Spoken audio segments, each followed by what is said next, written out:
It's Christmas Eve, and a prisoner dies after a struggle inside the Parker County Jail. That struggle is with the guards. But what really happened? His family is demanding answers, and investigative reporter Tanya Iser went to work.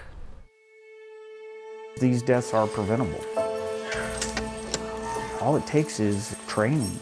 It was a horrible thing. They took someone that was bigger than life and meant so much to us. Can't breathe. I thought he was safe in that damn jail. Still resisting.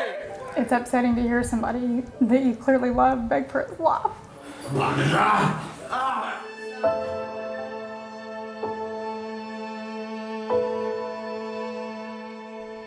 Andy DeBusk's life ended inside a jail run by LaSalle Corrections.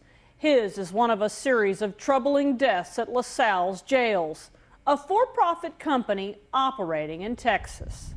I normally wipe off the headstone, rub his face like he's here. DeBusk's family readily acknowledges Andy struggled with drugs and alcohol. And we say that we love you. But to them, he was a dad who went to ball games. 1.5? And more than anything, 2.5. Do it. he loved making his family smile.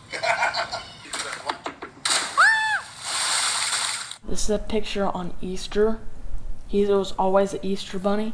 He cared enough for our family to put on the costume and everything and make everyone happy. In 2016, DeBusk's family was home opening Christmas presents when the call came. Nothing will ever bring Peyton's dad back or my son. DeBusk's family wants you to see Andy's final moments filmed at the Parker County Jail. Help! He was in on an assault charge. I can't breathe! He's been pepper sprayed. Guards carry him down the hall in a hog-tie position to a padded cell. He's turning a different color. His face is purple and gray, and look how they've left him laying, even though the company's own policy says inmates shall never be placed face down. Clear out. Guards leave him in his cell. Are they calling 911? And then 5 minutes later, Has anybody got a pulse on him? an autopsy concluded that the physical force played a role in his death. They're supposed to be responsible for people's lives. There's clearly a lack of training. They have no idea what they were doing.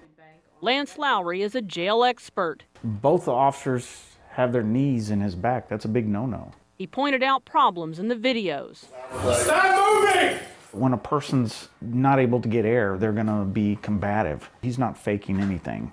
This is amateur hour when it comes to correctional practices. Amateur hour indeed. The state says no training is required to start working in a jail. None.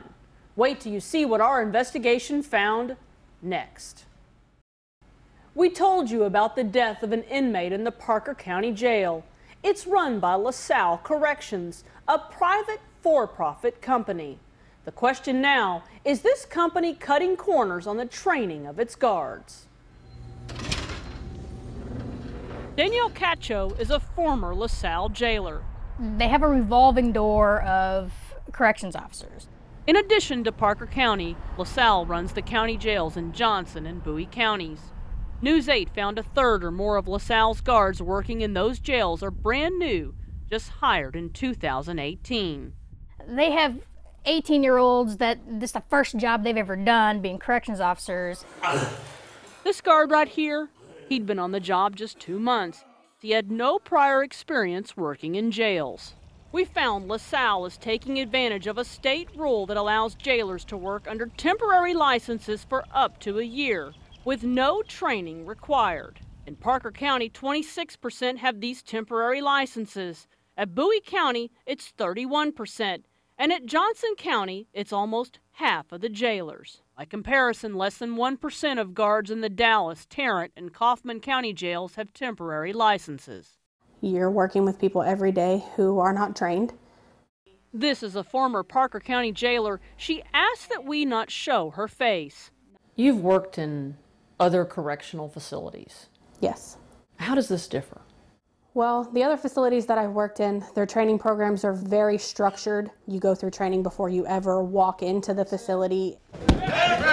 Last year, regulators found LaSalle's Parker County Jail reported numerous false training hours to the Texas Commission on Law Enforcement. Were you ever asked to say that training had occurred when it didn't occur? Yes, on more than one occasion. Paul Lehman is head of training for the Dallas County Sheriff's Office. What happens when you skimp on training? You're sending people in to do a task that they're not prepared to accomplish, and you're putting themselves in danger. The Dallas County New Guards complete a month-long academy and 6 months of on-the-job training. They do not work unsupervised until they get a state license. It's not fair to the jailers, and it's not fair to any of the other stakeholders to put people who are ill-prepared for what you're asking them to do. There is a family who misses you and finds time long since you went. We think of you daily and hourly, but try to be brave and content. DeBusk's family is now suing LaSalle, saying the company's failure to train its guards cost him his life. How many more are they going to be allowed to kill and get away with it? LaSalle did not respond to repeated requests for comment. Everybody else is going to go on with their lives, but this is something that we'll never forget. Tanya Iser, Channel 8 News.